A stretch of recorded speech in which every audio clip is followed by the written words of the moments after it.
গোপালগঞ্জে আওয়ামী ফ্যাসিবাদী পতন ও ছাত্র জনতার বিজয়ের বর্ষপূর্তি উপলক্ষে বিজয় র্যালি করেছে জেলা বিএনপি ও সহযোগী সংগঠনের নেতাকর্মীরা। সকালে জেলা শহরের লঞ্চঘাট গোল চত্বর থেকে একটি বিজয় র্যালি বের করে বিএনপির নেতাকর্মীরা।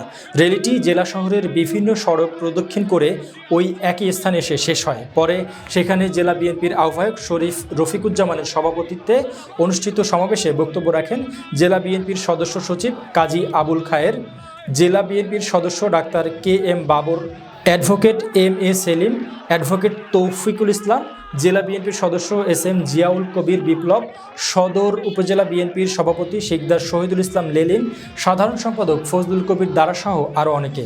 এ সময় বক্তারা বলেন, ছাত্র জনতার গণ অভ্যুত্থানে স্বৈরশাসক শেখ হাসিনার সরকার পতন হয়েছিল। এর মাধ্যমে দেশে গণতন্ত্র ফিরে আসে। একটি দল ফ্যাসিস্টদের সাথে নিয়ে বিএনপির বিরুদ্ধে ষড়যন্ত্র করছে। এসব ষড়যন্ত্র মোকাবেলার জন্য সকল নেতাকর্মীকে প্রস্তুত থাকার আহ্বান জানান তারা।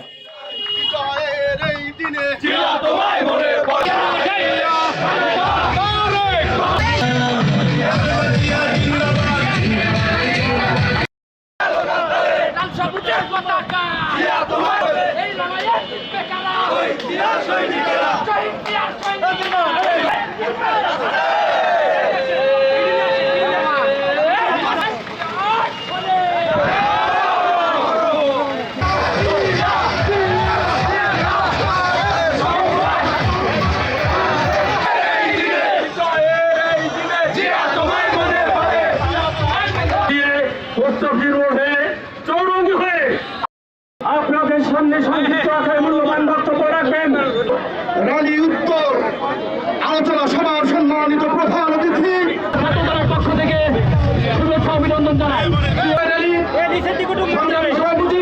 উপস্থিত আছে আমরা সর্বোচ্চ ঐক্যবদ্ধ এই ঐক্য